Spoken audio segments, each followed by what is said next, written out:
Good morning, Walter Murley, Real Estate Mentor. Today's live training is literally right before Christmas. So last training we talked about gratitude, being thankful. I had some of my friends come in and say, oh, all it was mindset, right? Where's the tactical stuff? How do we realize what to invest in, right?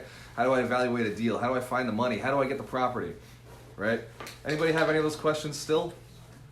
Yeah? We can raise hands, it's okay. Yeah, it's interactive, right? Mike, you've been in this for a long time. You got 18 units. Do you still have some of those basic questions? Absolutely. It still comes up, right? When I taught Get the Money, I taught it in a way where at every level in the game, the information becomes real to you again. It becomes usable again. You think about things, different strategies, that suddenly it's like, oh my God, like why wasn't I using that strategy? It's such a basic beginner strategy. Every so often, you're going to FHA another house, right? I don't care how far in the game you get, again, you're going to go FHA a house. It always makes sense every 2 or 3 years when you decide you want to move again, right? So you can't forget some of the basic strategies. And then as I'm teaching Get the Money, I'm talking about strategies that are high level. So our wholesalers in the beginning are like, yeah, whatever, I don't need any of this. I just want to know basically how to do the first owner occupied, right? And they're missing out on how to raise private capital, missing out on hard money, missing out on commercial, right? Missing out on syndication, missing out on REITs. And sometimes people jump too far ahead and they're thinking, oh, I'm going to go do syndication, and they're completely forgetting all the beginning stuff. So it was taught in a manner, who did Get the Money? Who's with us? Okay, there was a few of you guys. And at this point, would you like to do it again? Would you think it'd be valuable to do Get the Money again at some point next year? Yes. I agree. In fact, teaching it is a good reminder for myself. You guys saw the mastermind this morning. I was like, oh, Ron, we've got to go ask for this, right? So as you teach and as you're educating other people, as you're educating sellers, other investors, you're going to come up with things that they seem basic, but in the moment, it's like, wow, that was a good idea. Like that was just something that I should have been doing already. And Joe, come on over this way. Come on, sit on one of these chairs. I was just because so I can write. I got one right there. Oh, right. Yeah, you can take that table. No worries. Which one? Got you. Right there. Over here. Yep. So, I woke up this morning, I was doing my meditation, and my phone went off, which was my mistake, because typically my phone is never on, ever. It's like always, no, it wasn't you, don't worry. Okay. My phone went off, and it was my brother, because he's one of the few people who is not on Do Not Disturb, right? My brother, Ron, and my dad, and that's it, right? Mike, you're almost on your way there. You're almost there, bro. But it's one of those things that I didn't shut off the notifications on TikTok. Right? Anybody have TikTok? All right, it's a kids app, right? All the kids are out there using it. We don't need it as investors. Gary Vee says otherwise.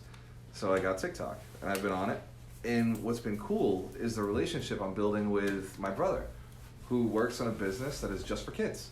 Right? Amp Academy, he will teach older folks, but he finds that children like parkour and Ninja Warrior a little more, gymnastics a little more, backflips a little more, right? Would you guys want to go do a backflip right now? Sure. You'd love it, right? It'd be exciting, right? This is how the day's going to go. And you know, next week you're not moving. These kids are like, backflip, fall. Some of the falls, I'm like, oh my God. They got back up?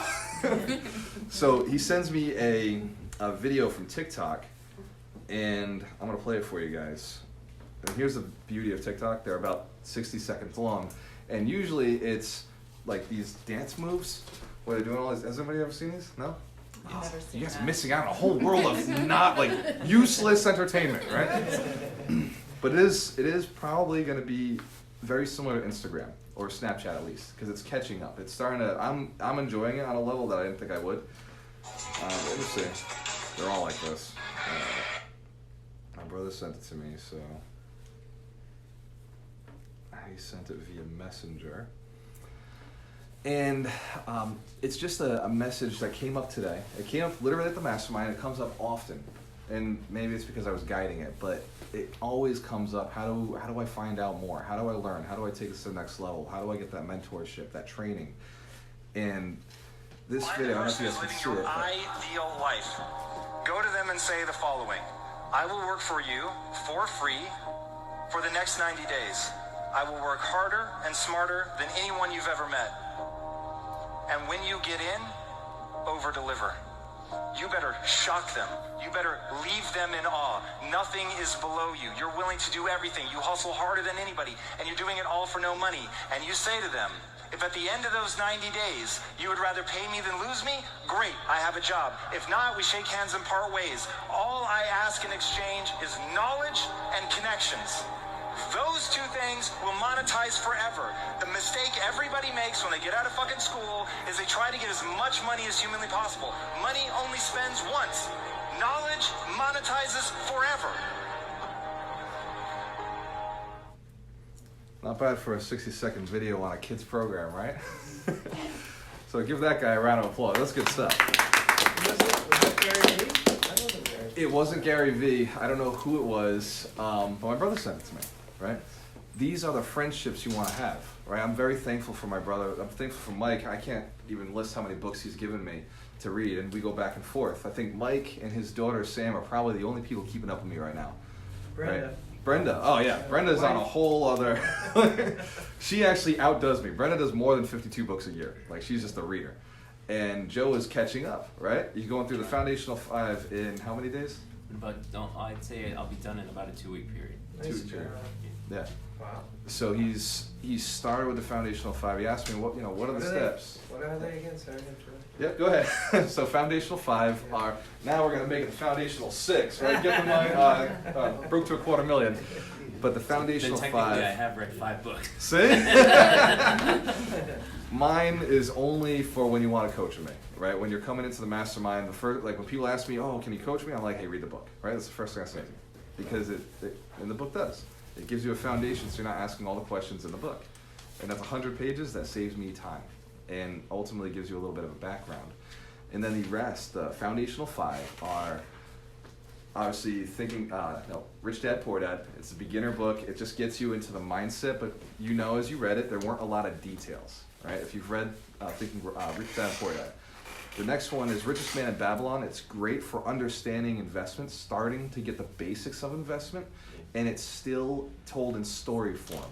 So Rich Dad, Poor Dad, and Richest Man in Babylon are story form, so they're easier to get into this personal development, financial arena. Right, God bless you.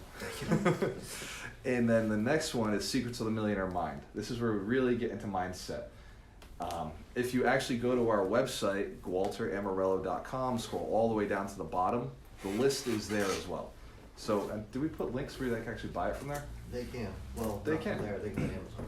So you can go to Amazon and buy it from Amazon. And I don't make any money off of that, although I intend to put links there so that at some point I'm getting some sort of referral fee from Amazon, because that's my business partner now, right? They make a little bit off of every book I sell, so I want to get mine too. So that was Secrets of the Millionaire Mind. It's the third one. The next one is, everybody will tell you this one before they tell you the other 3, because although Rich Dad Poor Dad is kind of known, Think and Grow Rich is across all industries very well known as being the success book. But I don't believe you should read it until you've read the other 3. Those 3 set the foundation in the right direction, get you thinking right, because Think and Grow Rich really expands the power of the mind, gets you thinking about the right things.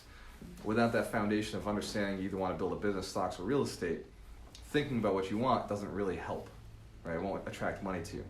And then the last one that you end on, and you never stop reading, you read it over and over and over, is The Science of Getting Rich by Wallace D. Wattles. In that book, me and Mike go back and forth, and he's got different ways of reading it, and I read it every single week, at least once a week. This morning I was listening to the chapter on gratitude, and I was in the shower, and Ron's the same way. He's got a little magnet for his phone in the shower. I'm like, yeah, put it there. And as I'm shaving my head and lathering up, I'm listening to gratitude, how gratitude is designed. And what's great about Audible is they're all like 8-9 minute chapters. Every one of these chapters is powerful, right? The power of the will, how creation works, right? The advancing man, right? How to attract people to your business by being a person who's gonna move them forward. Right? Being that person who's gonna hold their hand and say, yep, this is the next step, this is the next step, this is the next step. The mastermind, right? The mastermind we did this morning came from Think and Grow Rich. Napoleon Hill. He is the one who established the mastermind, how it works, really decided this is the structure of it, and we just utilize that here to move everybody forward. Everybody move forward today? Yeah. Even the people who were not at the table move forward today? Yep. Yeah, it's cool stuff, right? So these come from these books. Once you've read the foundational 5, you'll understand what we're doing here. You'll understand why we're as successful as we are, why the people who've been with us are as successful as they are. We live in a world of abundance. We live in a world of making money for other people so that we in turn can get paid too. Right? Anybody ever heard of Zig Ziglar? Zig Ziglar, the motivational speaker? So he has a saying. He says, you can have anything you want as long as you help enough people get what they want. You just got to help enough people get what they want, and you can have anything that you want. Right? I love mentoring. I hate mentoring one-on-one now because it's no longer worth the value in time. So this is an opportunity for me to do that. Any questions after this? We're gonna, just like we do every single Saturday, I'm committed to it. If it's not me, it'll be Randy, it'll be Ron. I'm looking to get Mike doing this.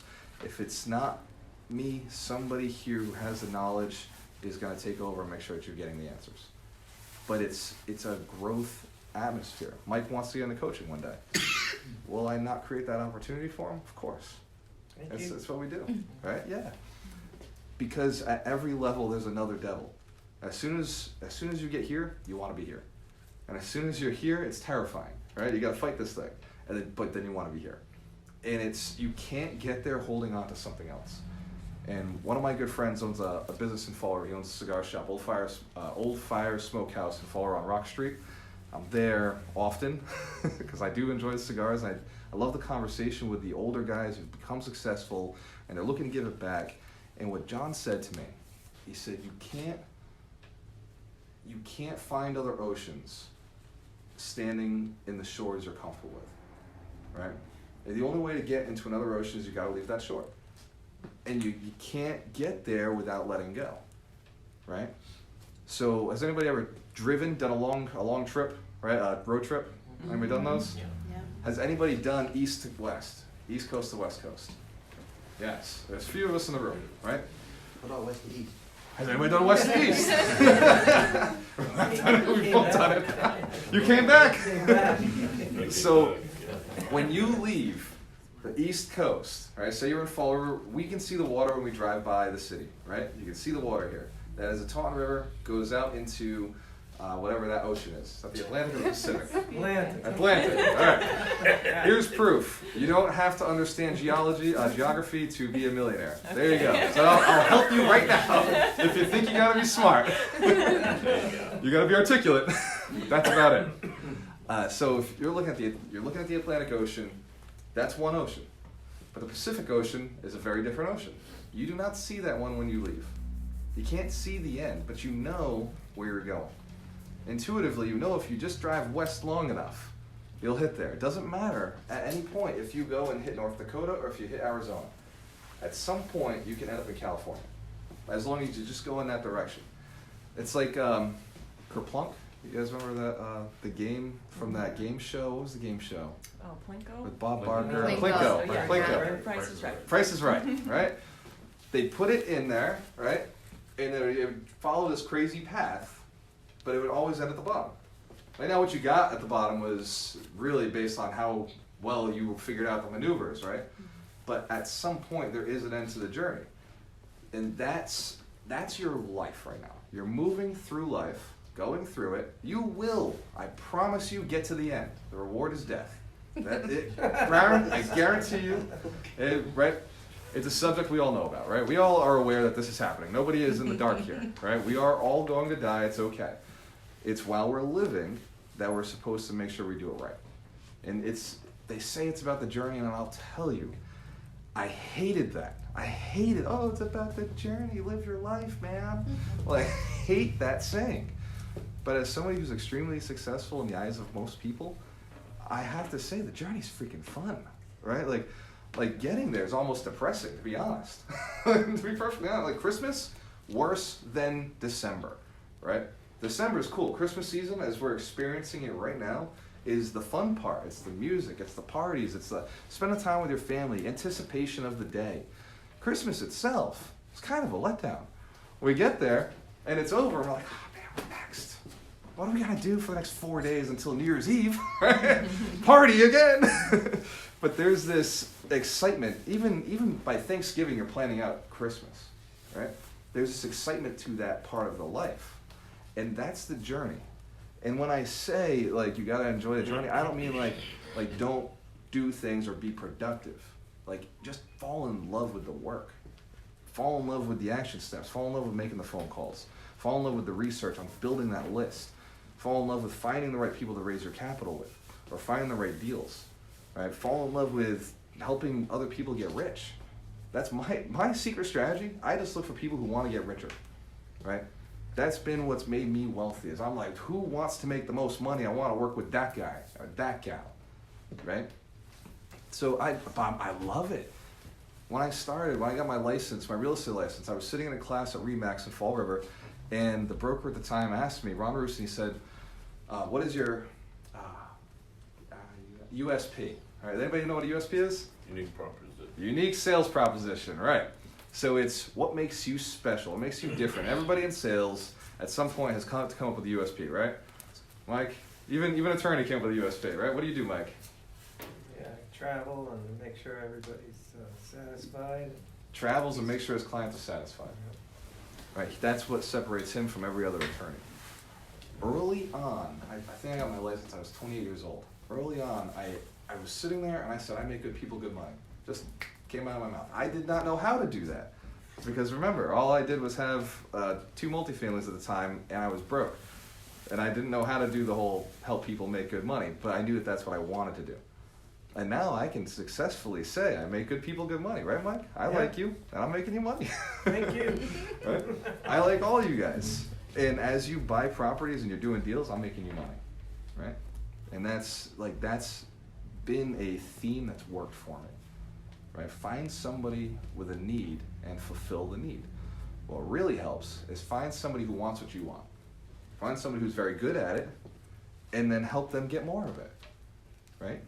Is it fair that I'm training an army of people to bring me money and deals? Yes. Sure. Is it fair? Right? I think so too. It's the most clever thing I've ever done. Sometimes we everyone sit back and we talk about it. We're like, I can't believe that we just help people and they help us. And they're all making money. It's the craziest thing. And to see my students make money is the coolest thing for me. Right? Sometimes I'm not even in that deal, but they say I'm the reason that they're successful. You should see my text messages, right? My messenger, and you'll see as you expand on this, Mike, as you're going down this path, helping people. You'll find, and it's the craziest thing, 'cause in the beginning, people would say, who do you think you are, right? I get the messages, you've only been in real estate for 2 years. Why are you building a team? Why are you training agents? What do you know, right? And like there was this hate, right? There was haters. And man, they hated hard, and I took it personally. And then I read the 4 Agreements again, because I live by this book, and I was like, oh, take nothing personally. All right, no big deal. Back in the game. And then you'd get one person every couple months would say, thank you, right? What you said was valuable. Thank you, I appreciate it. Like, oh, cool, like somebody out there, and that's all I needed for 3 months, right? And then, but the hate would come through, because it was new, getting traction. My family, when I told them I wanted to buy 10 houses in 10 years, told me that's crazy. My family. My people, right? The people who put me into this planet, right? The people who are supposed to be there supporting you. They'll tell you you're crazy. They'll tell you the deals are dangerous. You're gonna plunge toilets, right? There's gonna be broken pipes. And there's gonna be tenants who don't pay. There's gonna be crazy stuff, evictions, right? Yeah, there are. I'm not lying to you. Yeah. But they don't talk about the rents that come through. They're not talking about the appreciation that comes through. They're not talking about the amortization of the loans. They're not talking about the depreciation on my taxes. They're not talking about my favorite cash flow, right? They're not talking about the relationships you get in real estate, the pull you get in real estate, right? The people that you now talk to, the people you're hanging with are a little different in real estate, right? And there's this element where your family's concerned for you, your friends are concerned for you. I'm telling you, the stuff they said to me, like, you wouldn't want to hear it, and you will. They stay in this long enough, you're gonna hear it, right? Oh, you can't do that, that's crazy. That's stupid. You're being unrealistic, right? That's not real. That only a few people do well in this business. I'm telling you, I know more successful people than failures in this business. I know a lot more successful people than failures. I tell you how I know this. They still own the house, right? Who here has wholesaled and tried to find a property, and the seller says, I'm staying, right? Multifamilies, right? I'm staying here, I'll die on this property. Get it to my kids. Must work, right? If we're having such a hard time getting the deal, it must work. The proof is in the pudding, right? If they don't want to let it go, it's because it's valuable. It's working for them. So there will be, God bless you, man. There will be people who will hate on you as you're building your empire. There will be people who do not support you as you're going through. That's okay. It means that you're doing something different. If everybody's high-fiving you and supporting you, you're either very comfortable and doing the wrong things, or you've found the right tribe and you're running together doing the right things. This is how you'll know the difference. You're making more money. You're smiling more. You're in better shape. You're just having a better life in general. Your relationships are better. When you're high-fiving and everybody's cool, but nothing's changed in the last couple of years, you're hanging with the wrong people. Right?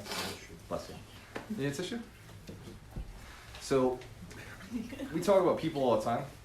And if you guys have any questions at all at the end of this, ask me. We'll do about 10 minutes of questions. So if there's anything very specific, feel free to ask. And we're going to identify what topics to talk about next year based on, it's 52 weeks. I can't teach everything in real estate in 52 weeks. 52 hours, I promise you, I can't get through everything.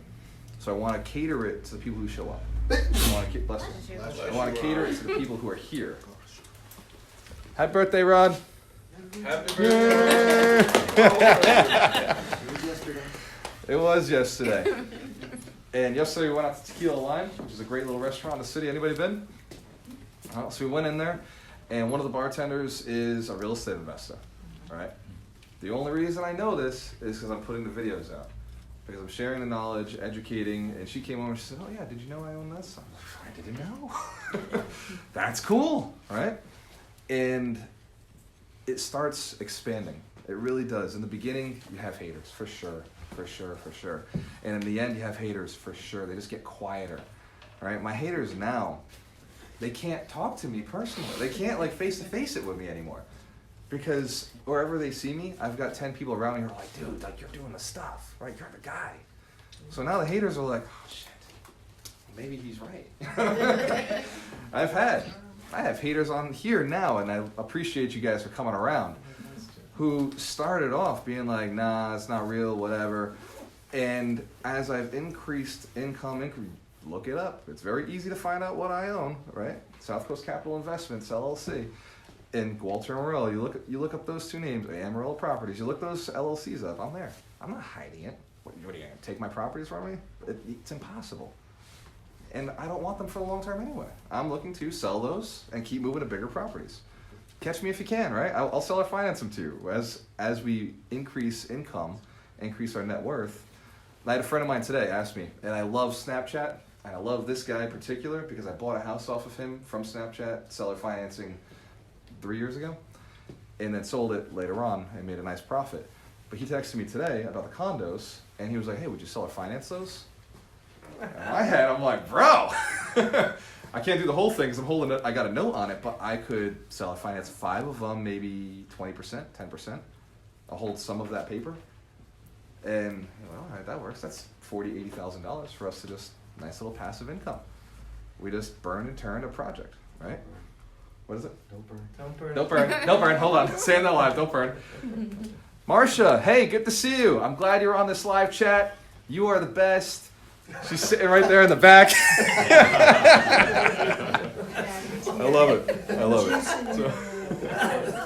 So that said, I'm going to go through a very quick, like, boot camp basics of how to get the deal, because getting the money is easy once you understand that you need the deal first. Everybody agrees that's easier to raise capital with a phenomenal deal.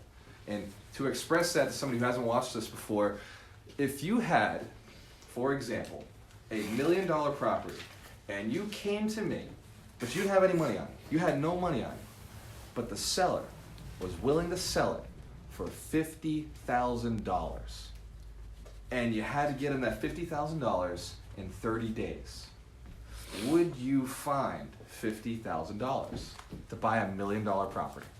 Yes. All right. Get the money teaches that same mentality, because the whole point is going and finding an amazing deal that people can believe in. Hard money lenders, private money lenders, they're just math guys. They understand the business, they own real estate themselves, or at one point they were one of us, they owned real estate. Every hard money lender I know got their money through through real estate investing or business investing. And that's how they raise their capital. So when they're looking at a deal, they know what it is. They know if you can make it the money or not. The two requirements are experience and the numbers. It's got to be such a good deal. Right. Mike, you testify to this, right? As Sure. long as the person's got experience, you'll lend to them. As long as they've got money that works in this deal, you'll lend to them. Yeah. And the smart guys want a position on the property, right? First or second position. So it's not about having the money, I promise. It's about having a good deal. So, Get the Deal is coming up. Has anybody heard of Get the Deal? You guys know about it? Has anybody bought their tickets yet? Look at all you procrastinators. Oh, Marsha, good job. Give her a round of applause. Good stuff. So if you thought Get the Money was good, Get the Money was only a 4-hour training, because it's simple to teach how to get the money. Getting the Deal is complex. It's a 2-day training. It's 16 hours of training, plus networking, spending time with me, investing, spending time with Ron and some of our other coaches. So it's a 2-day, all-day thing, if you want everything. So I'll start at 8 in the morning, and I'll run to 4 in the afternoon, and then I'm gonna go to dinner, but I don't like to eat alone, because sales rule number 1 is never eat alone, right? Anybody in sales? Where my salespeople at? Yeah, don't eat alone, right? Unless you're working. Then you just chow that sandwich and you get your work done. But you never eat alone, because that's an opportunity to talk to somebody. Sales is a contact sport. So it's the same thing in our trainings. When I go out, come out, eat with me, ask questions. These are good opportunities. When I go out to party, because the event is Saturday and Sunday, when I go out to party Saturday night, come out with me, see my city. Let me show you the different places that I go to, and I'll teach you how to network the way I network. I don't spend time in one place in my city. I spend the same amount of time that somebody would go out, anybody ever go out on a Friday night. Ever. Of course. Yeah. Went out dancing, clubbing, did the thing, right? Bars, whatever. How long did you go out for? Average time? 6 hours. 6 hours. Isn't it nuts? Right? In 6 hours, I can hit 10 different spots. The same people will be in there 6 hours later, because you went to one spot, right? Typically 1, maybe 2 tops. I can hit every single hot spot in the city in the same 6 hours. That's cool. That's way more effective, right? If you're single and you want to find somebody to mingle with, hit a bunch of places. If you're a real estate investor looking to build relationships in your city with the players, hit as many places as you possibly can. The rules don't change. It's the same game, right? Last night, I ran into the chief of police.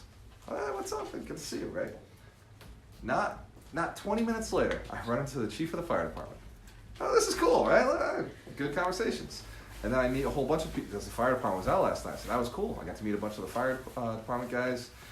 And then I ran into an attorney that I work with. I was like, oh, cool. Right, nice talking to you, Jeff. Like, good time. Got to meet his wife. Good relationship. And I met the owner of that restaurant. 19 Prime, by the way. If you go to 19 Prime in Fall River, phenomenal food, phenomenal experience. It just opened 3 days ago. I went there last night.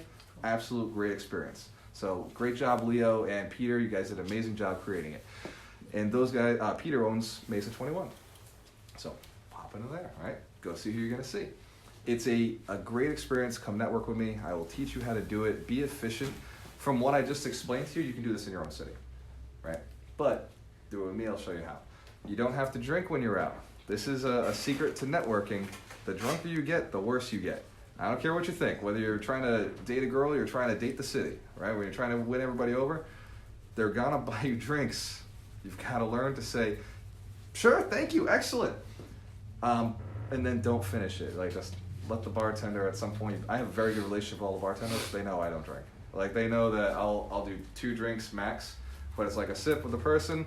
Oh, hey, I'm gonna go, I'll be right back. And that drink is dropped somewhere else. Right? And continue networking, and then I'm gone. 30 minutes, you don't have to finish your drinks, right? Where are my Porsches at? Where's my first generation anything at? Second generation? We have no, What do you mean? Oh, Third, like I moved think. here from another country. No, Yeah? third. First or second? First, well, my parents moved. You're fourth? He You was American. You're whatever, bro. You just white. All right, first generation, put your hand up. If your parents, if you came over here from another country. My husband would. Okay. Second generation, if your parents came over from another country. All right. Third generation, your grandparents came from another country. All right. Fourth generation, you're like Ron, you were freaking Indians or something. I don't know. Me too. Probably 116. Right, probably 1/16. So Me then your great grandparents came from another country. We're the fifth generation. You guys are straight up like Indians, right? Fifth generation American? Oh, well, look, give her a round of applause. Good stuff. Did I miss anybody? Are there any sixth generation Americans? Sixth generation. I'm all over. Yeah, I think my mom's like that too. She's like, I've been here for a long time. So, when the first generation Americans come over here, they're very cheap. They're very, very frugal, right? And it's very important to hold on to things, and they've got this scarcity mindset, but they also have this abundance mindset. They're gonna work and outgrind and outdo everybody, right? Why did I jump on this topic? I don't know. Oh, excellent. Well, go back and watch. There was something valuable there. Josh, what's up, brother? I think we were networking. Was it networking? I think so. I was in networking. We weren't drinking. Yeah, there was a flow there. You gotta be frugal about it. Yes. It was I great. missed it. It was good though. It was It was good. good, it was really There's good. 2 points that somewhere there's a bridge. I don't remember why I jumped it. So, but the main moral of all of this and what I'm getting at is you've got to get out there and meet people. And the more you're out there meeting people, I ran into one of my lenders last night, ran into a real estate investor, ran into a few of my potential students. One day they'll be here with us. And this is their thing. Well, I'm just not ready yet. That's all right, brother. When you're ready, we'll be here. This isn't going to stop. I may not be doing it a year from now, but somebody will be taking this over because all I do is build assets, right? And you got to pull back over time and allow other people to step up and make their money. One of the values to running this is I get all the deals, right? Anybody who wants to start out and mentor me and work for free, like I don't charge for my mentorship. I just teach you how to make me money. And you go and do that, and after 90 days or 60 days, I love that video today, right? Because for me, I found that the guys keep working with me because I'm a good buyer. But you can do this too, right? Start your own mastermind groups. Teach other people. You want to find more deals, Mike? Lead a mastermind. Right? Lead a mastermind right in your city where you want the deals, and teach people how to find you the deals. Become the king of wholesaling, right? Marketing, I had to learn it, and I did it, and now I teach it. Right? I don't have to do it anymore. I don't have to go out and door knock the seller's house. I don't have to call the seller anymore. Build a good system, then train it, and then let somebody else build a system, do it, and then train it. This way, somebody else can build that system. We're living in abundance, right? Who here lives in Fall River? Right. And who lives in Pawtucket? All right, not lives, I'm sorry. Who here wants to invest in Fall River? New Bedford. Pawtucket.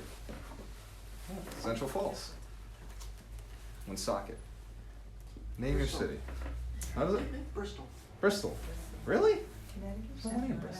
Well, all of my, that's a problem with Bristol, right?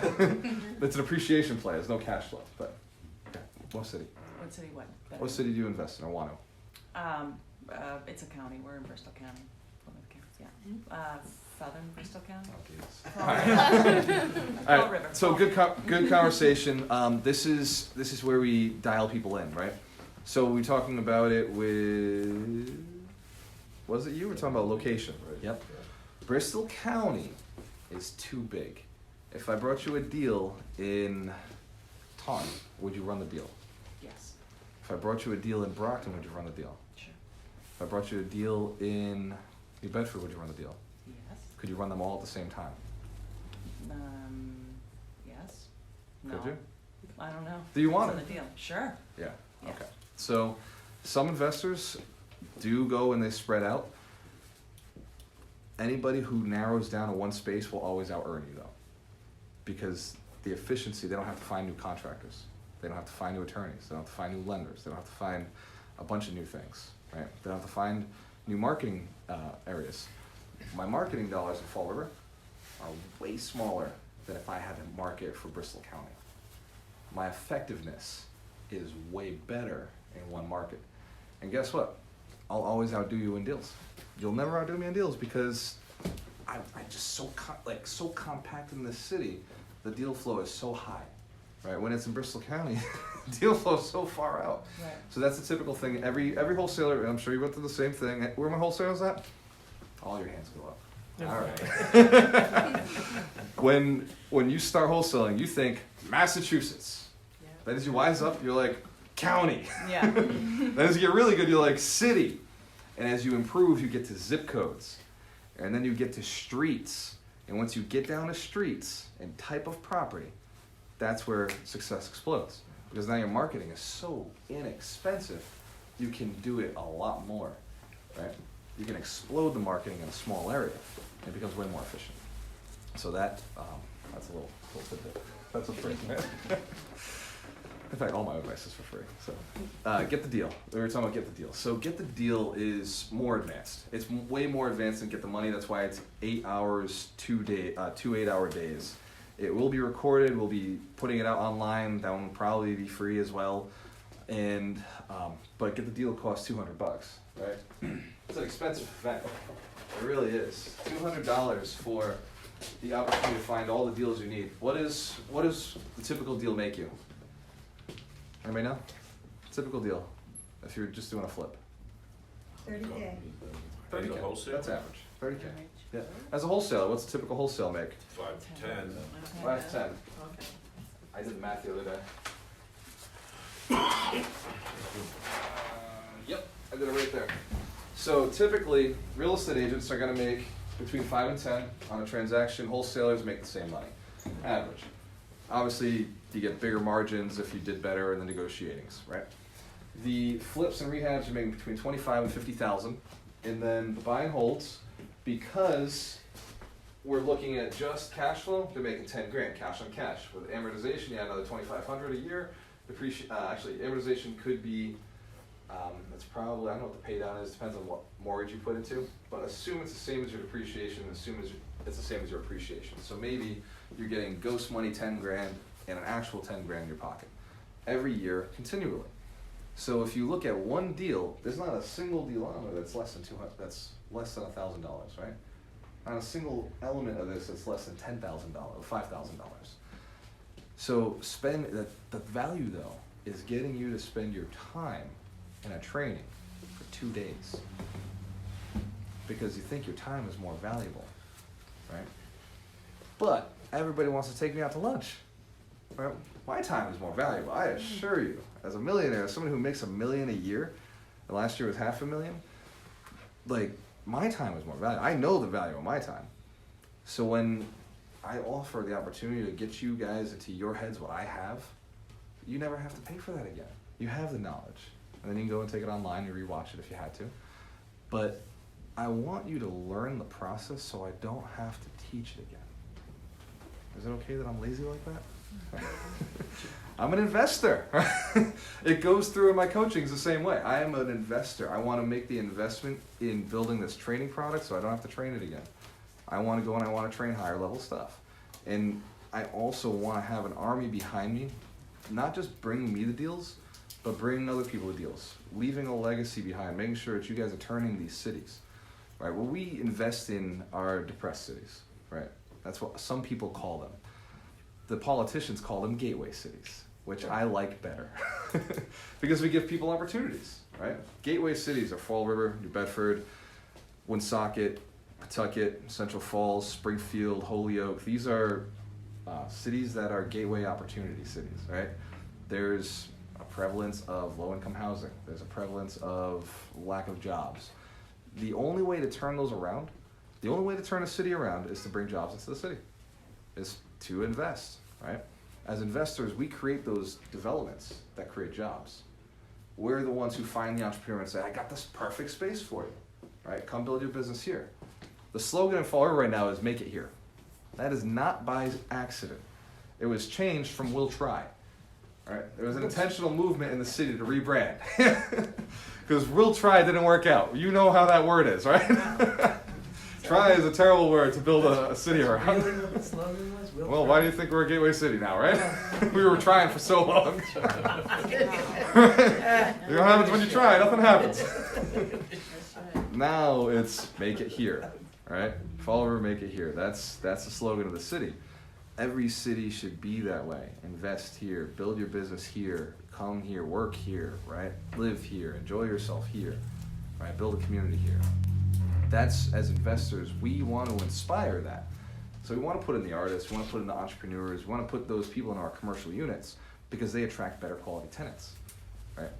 You as a human being are a tenant, right? Whether you own your house or not, you're living somewhere. You chose your location based on one of two things. It was a fun place to live, it's one of three things. It was a fun place to live, or it was a functional place, right? Either it was safe or had the job. The function kind of gets split into two places, right? So that is the reason you decide to live somewhere. As an investor, understand you can raise the values of your properties by doing one of two things. Either make it a fun place or a functional place. Functional place, you have to bring jobs. You have to make sure that it's safe and, you know, a very good neighborhood, right? Jobs and neighborhood. Very tough to have that effect. But making it a fun place is very easy, right? All you need is fun business owners, entrepreneurs who will come in and create fun jobs. Reasons people travel into a city, reasons people live in a city. You know why people won't leave Boston? It's not the jobs. Because honestly, they live worse up there. Anybody live in Boston right now? Well, that's Boston, right? Because it's expensive, right? You work up there, live up there. I probably can do more things in my life because it doesn't cost me as much to do them, right? Down here, being a millionaire is stupid, right? Like the amount you can do with that money is ridiculous. In Boston, I have to like valet and spend $40 to park my car. Yeah, which is out. And then if I don't do that, I'm walking 6 blocks, right? North Boston, right? I want to go to Stan's cigar shop. I gotta walk like a poor person, right? Like that's how I feel when I'm in Boston, right? Anybody experience that? Yeah. If you're in Boston, you're like, whatever, it's just what it is. You're used to the walk. But for me, I'm used to like, I go where I pull up, I put my car right in front of the space, or I spit in the parking lot, and I'm in. When I go to, I'm like a poor person, I gotta walk to places. I gotta use these things for transportation. These are just for looks. And it's because everybody wants to be there because it's a fun place. It's not about the jobs, right? Because the people who are about the jobs are actually working there and living somewhere else, right? The people who are thinking about money are not living there. Like they're living somewhere else and they're driving in. It's that fun experience, like all the fun stuff's in Boston, right?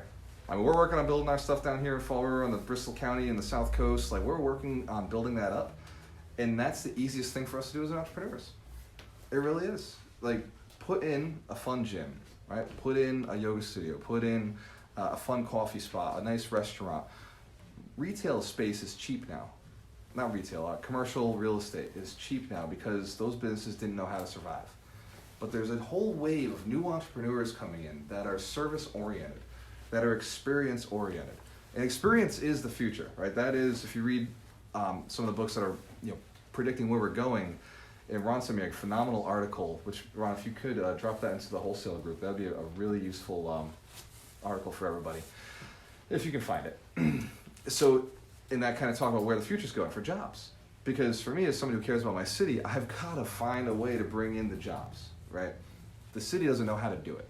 They clearly have no clue on how to bring jobs in, right? And they're not giving the tax breaks that any city across the planet is not attracting jobs the way they should.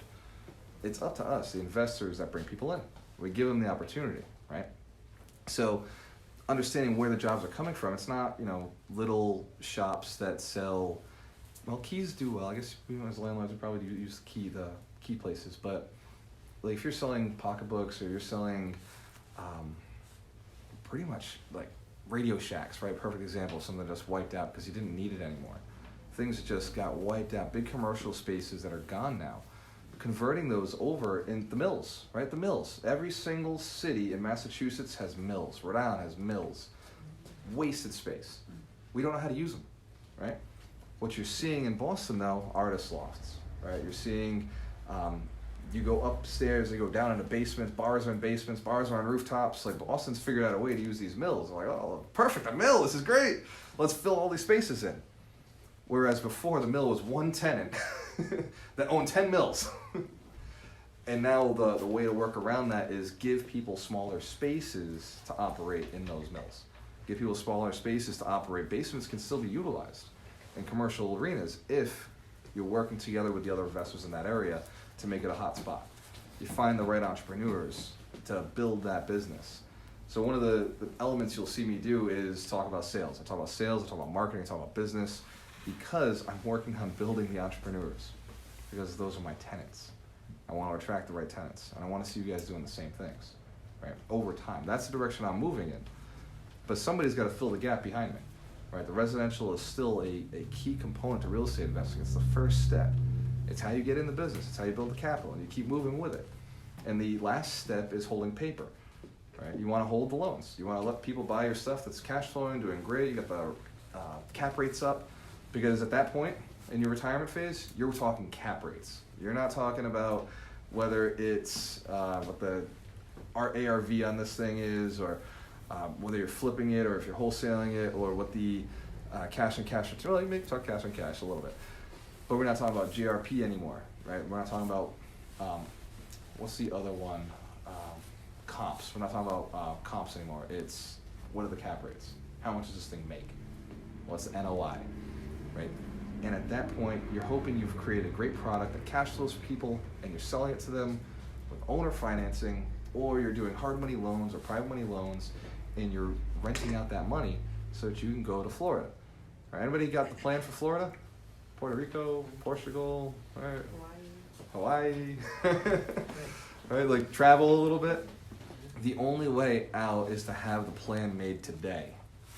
Knowing where the West Coast is, the general direction is going to help you get there. You don't need to know all the details on like what roads you're taking. You're just going to drive in that direction. Aiming for owning paper is the key to doing all of this the right way. I did not know that when I started. I promise you I would have been on it already.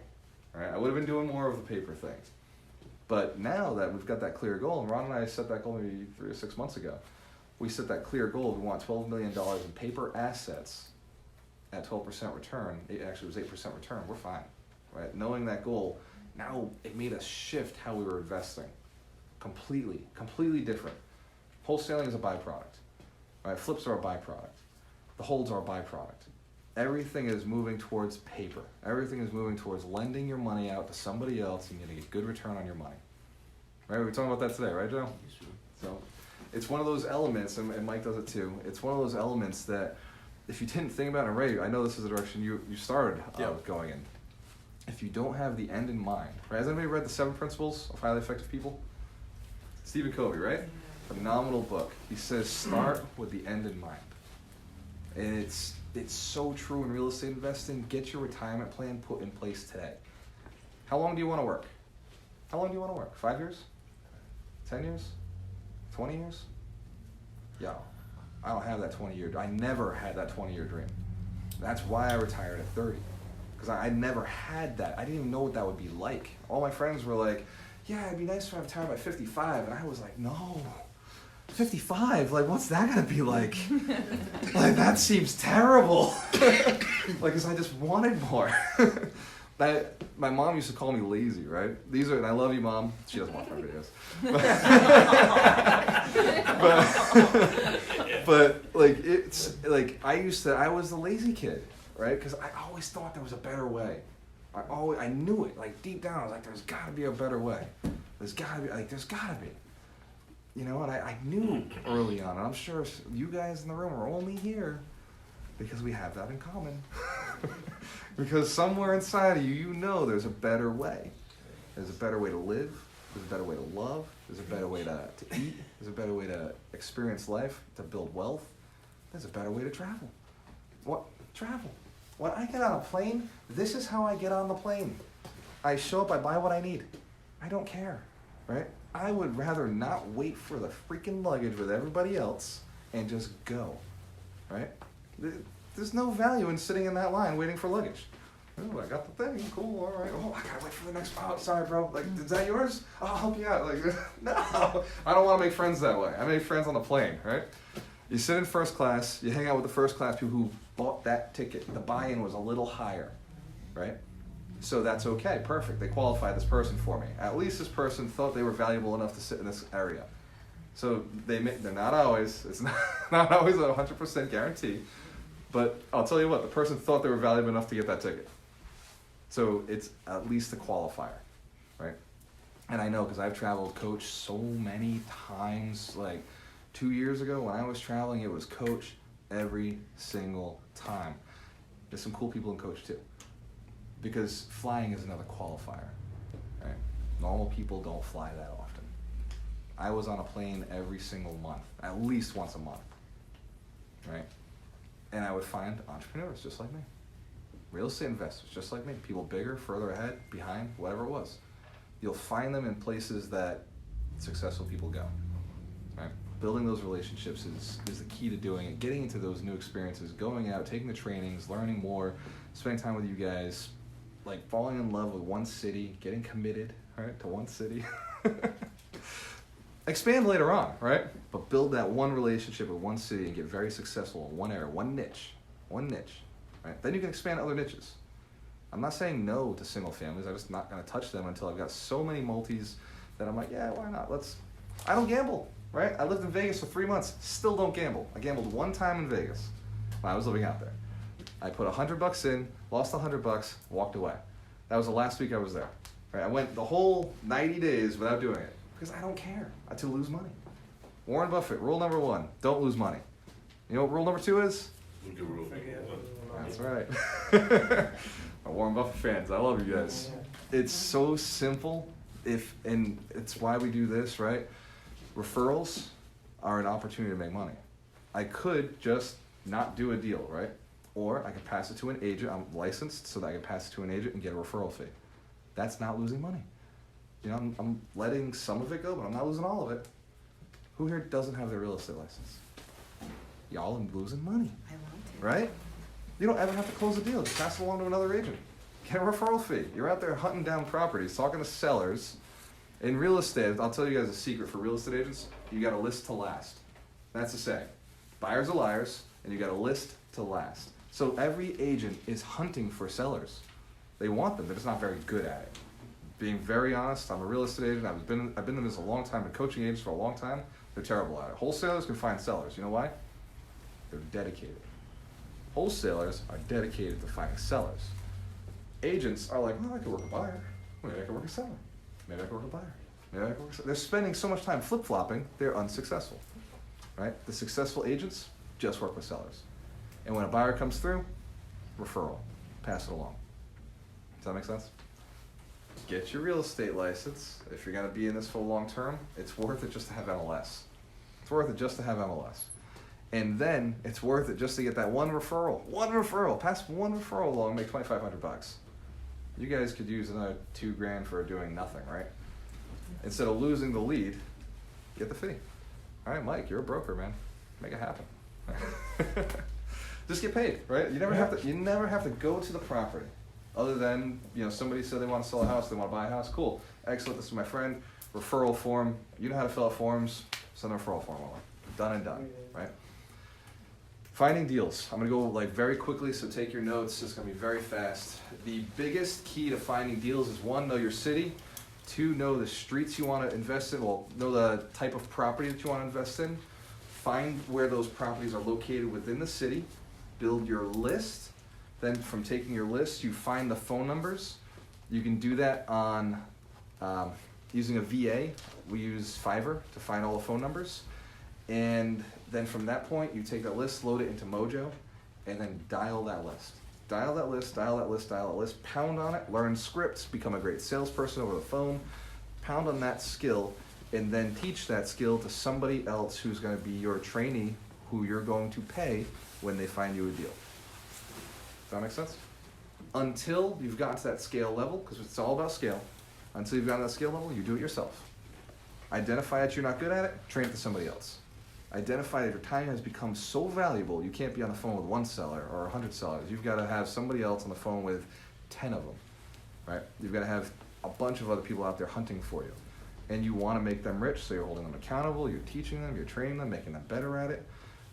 And that's about it. Like, if I were to really like narrow down the success factor, that's it. Once you have your list, mail the list. Make it a small list, because mailers get expensive. Mailers are the most expensive form of marketing. They're also the fastest producing form of marketing.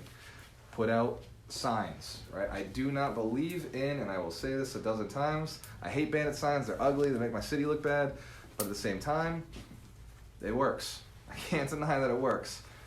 What's better is get friends, build a relationship with some of your sellers, say, hey, look, I know you won't let me buy your house, but it's okay if I put a sign in your yard where, other people might get a referral if I do that.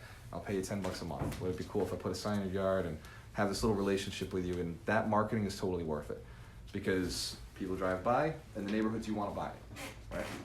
There's cars, there's people walking by in those neighborhoods. So that's where you really want to be putting your signs up. And that's a much better avenue. The other one is billboards. You've seen We Buy Houses. Carlos, what's up, brother? Again, Carlos is a good friend of mine. Found him in investing, and he is an options trader. Trades options, makes a killing trading options. He runs Turtle Trading, and if you guys want to learn more about trading options, shoot me a text. I'll send you his information.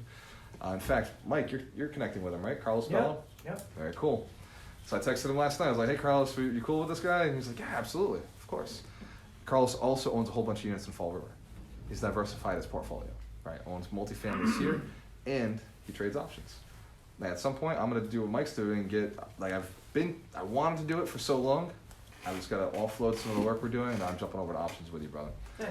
So it's a cool option. Yeah. See the play on words there? So you got the mailers, you got We Buy Ugly Houses, right? Seen them everywhere. In every city. I traveled the country. Every city in this country has We Buy Ugly Houses. It must be working if they can still afford to put those banners up. Am I right? Mm-hmm. And here's how it works. I've bought their leads. I've paid for their leads. Gladly. I had a team of real estate agents going out taking listings, bringing me deals. Of course I'll spend that. There was a point where I was spending $5,000 a month on marketing. Now I don't have to, because I got all you guys. I figured it out. I figured out how to get free labor. Figured out how to help and encourage people to do very well for themselves. But before I figured it out, I was spending $5,000 a month. You know how many investors have not figured this out? You know how many investors think they got to do it all by themselves? They're selfish, right? That's why they're broke. That's why it takes them 30 years to build the empire I've built in 3 years, right? Give it away. There's no information that I'm giving you that you... Here's the deal. I could teach every one of you in this room. Only 10% are going to do it, right? I've been teaching for a long time. I've spoken in front of over 3,000 people in the last 2 years, and very few do it. The few are my friends, right? The few become close, right? Because I love seeing you guys be successful. But every room, and this room is a little different than the RIAs, right? At the RIAs, I got a unfiltered room. But in this room, you guys are dedicated. You came to an extra event. This is kind of a bigger commitment. This is weekly. It's not monthly. This is a little different, so this room does better, right? But still, 30%, 60% of the people in this room, maybe not today, right? Maybe it's my other rooms. But I've seen it over and over and over. Only 30% of you are gonna make it. Not because it's hard, because it's about consistency. Not because you don't know what to do, it's because you don't want it bad enough. That makes sense? Maybe you've seen this in your life? Right? You've seen other people be side by side with you, getting the same information, some freaking rock, and then some go nowhere. It's as if they leave the event saying, man, that was a scam. I can't believe I paid all that money for this event, and all he did was talk about this process that's impossible. And then the other person is furiously writing, I was that guy, right? Furiously writing notes, being like, oh shit, I gotta try this out. Like, maybe it works. Every single thing that I've gone to, every single event, I've paid 10,000 to be at events. I've paid 1,000 events. I've gone out free events. Irrelevant. Does not matter what I've paid or what I've been to. I pull something out of every event. I've had trainers that I hated. I thought the trainers sucked, right? I've had some, I don't know why this isn't on silent. So there have been some terrible courses. I still pulled stuff out. Things that I still will talk about today that have changed the way I thought. Right? And then I've had some courses that changed my life. Like life-changing courses that just moved me in a direction that I never saw was even possible for me. Okay. But now I'm like, is it me again? So I'm gonna wrap this up, but the other strategy is social media. Social media is super easy to do. This is social media right now, bringing deals in, right? That's right, Carlos, we got you, brother. This is social media right now. I am putting it out there, all the secrets to real estate investing. And you know what? I love hearing from my fellow colleagues, other investors of my size. Ron and I now own 45 units. There's only about 20 other people in the city who own that much. So we've gotten to a point where we're in the top of landowners in the city. We're in that top 10%. Right? We own more than 90% of the city. Does that make sense? So in that arena, those guys are all good guys. I like them all, but it took them longer. There's only one person who was able to, he's passed me in the last 3 years, like way past me. He's actually probably the biggest landowner in the city. But he built a different business and he just dropped all his money into real estate. And that's a cool option too. If you've got a money machine that's just printing money and you want to drop it into real estate, fastest way to the top. That's a secret, right? Fastest way to the top. But the social media aspect, what the other guys who's taken 20, 30 years, what they'll tell me is, why are you training the competition? Oh, it just seems silly to me. You're just training the competition. I'll tell you right now, this is my people, this is my team. These are the people who are bringing me deals. That's why I'm training the competition, because I don't buy the stuff you guys are buying, right? I'm passing those along. I'm buying the stuff you can't afford. I'm buying the stuff you can't manage. Buying the stuff you're like, that's a little too big for me right now. And I know at my level that stuff still exists for me. We looked at a 150 unit deal I couldn't swing, right? There was a 200 unit deal in my own city that I couldn't swing, right? Bothered me. It still bothers me that I move on that. And even now, if that deal came up, I'd swing, but it'd be hard. It would be a complex deal, it'd be hard. I'd swing at it now, but 2 years ago when I came up, I didn't, right? So I know that there'll always be another set in front of you that scares you, right? So I'm just there to clean those up. And I know that there'll always be a set behind me that I'm not interested in anymore. And I can't lose money, right? I gotta keep it moving because it's my city, right? Every one of these gateway cities are the cities I like to hang out in. Those are the cities I like to go to, right? The food's cheap, the people are great, the bars are inexpensive, they're fun, they're coming up, I see opportunity everywhere. When I drive through a city like Boston, I'm like, done already. Like, it's a good vision of what we want to do in our cities, but to me it's boring. You know, I love to see a flip, but I wouldn't want one. I want to fix the project. I want to go do something. I want to fix the city, right? You want to involve yourself in your city, your gateway city, and fix it, make it better. Your community, wherever you're living, you want to improve it, right? Make it a better place for you to live, for the next generation to live, and get paid while you're doing it. Is it not fair that you get paid for making it a better place for people to live? The biggest expense everybody has is their house. Whether it's your mortgage or your rent, it's the biggest expense everybody has. So we're in the right business. Right? Business expense any business has is either marketing or it's actually payroll. Typically it's payroll, right? So the people are the most valuable asset in a business. People are the most valuable asset in our business. We gotta house them, they gotta employ them, right? So at the end of the day, you being an investor changes the city you're in, you better be an investor, right? It's your moral, ethical duty to go and fix your city, make it a better place. Give people a good place to live, eat, have fun, be safe, get involved in the community. I'm on the conservation board in Fall River. There's no reason for me to do this. I promise you, right? There's absolutely no reason for me to do it. I don't get paid.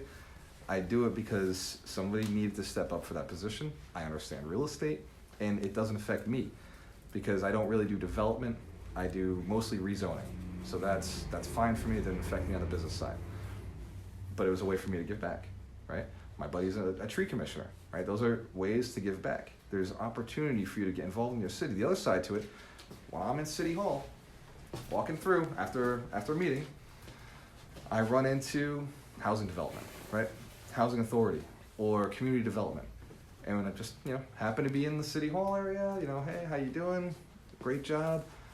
Oh, housing will let you know that there's a deal, there's a vacant house. They'd love to see you buy it, right? Community development will tell you about the funding money that they have. They'd love to see you buy it.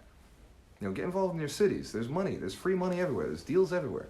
Deals people don't know about because they're not going to the obvious place. The city cares about investment as much as you do.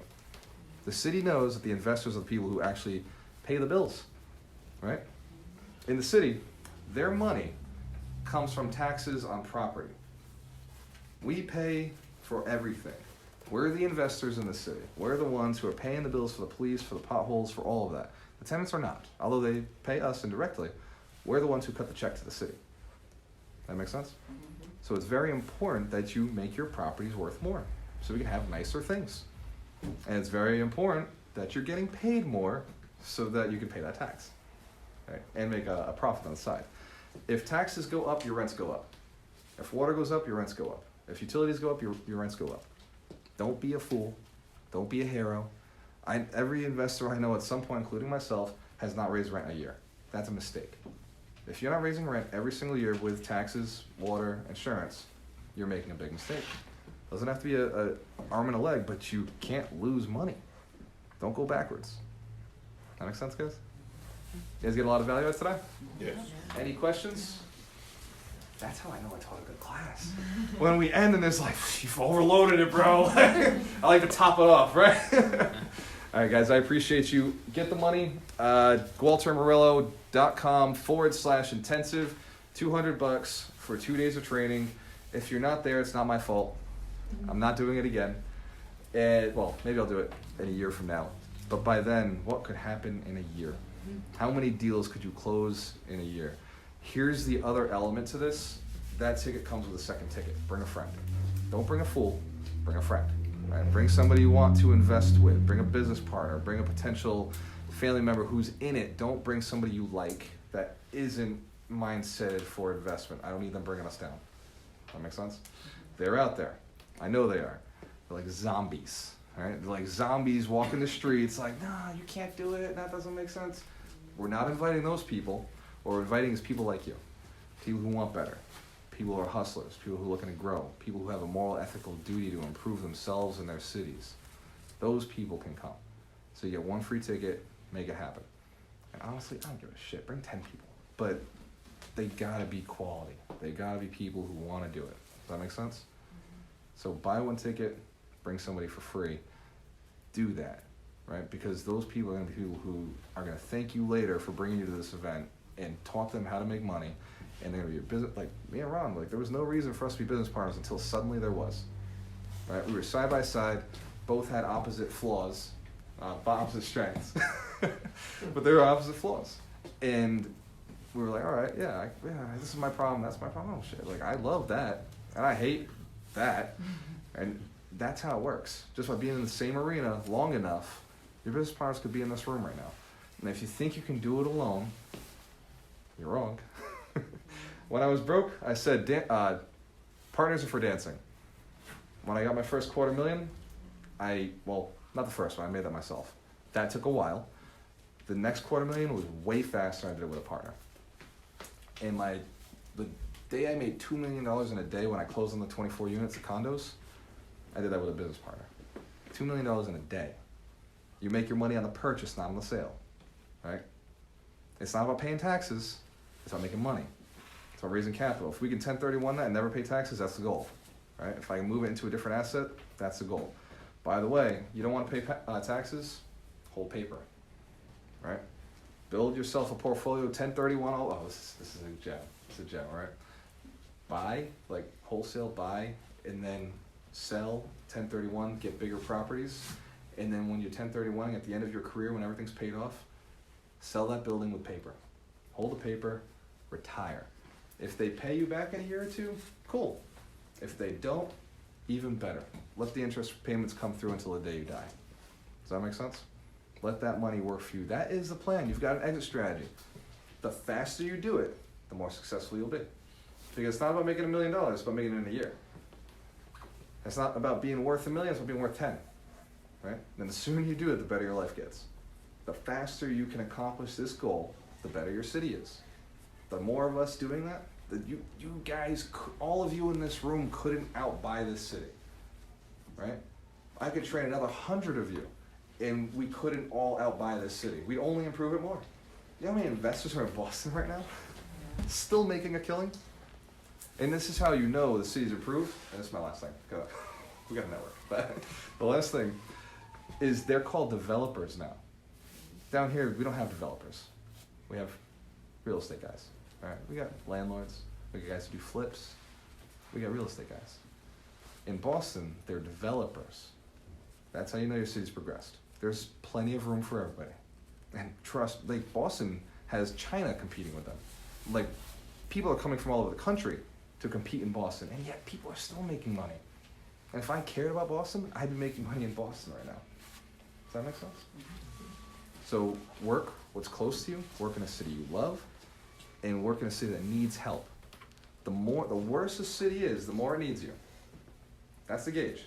The worse the city is, the more it needs you. The better the city is, the harder it's going to be to make money. Not impossible. Certainly, it's possible to make money in Boston right now, right? We agree that that's the most competitive market in our arena.